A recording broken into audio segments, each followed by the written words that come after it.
Kilala ko na yung asawa ni Philip. Paano? Importante pa ba yun? Anyway, can you believe it, Emil? Naging kaibigan ko siya. Ewan ko ba? Pinaglalaroan yata ako ng tadhana. Alam mo yung feeling na minsan lang ako magkaroon ng kaibigan, tapos yung kaibigan pa yun, asawa pala ng lalaking gustong-gusto ko. Sofia,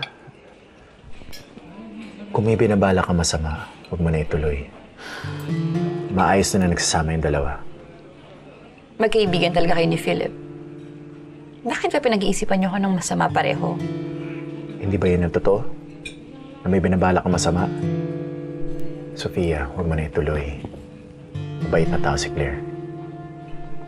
So, kilala mo si Claire? Kailan pa? Emil, nagsinungaling ka sa akin?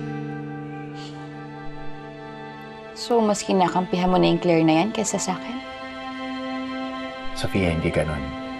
Alam mo naman sa'yo ako. Alam mo, Emil, may plano man o wala, isa lang masasabi ko. Ako lang ang babaeng pwede kay Philip. Ako lang.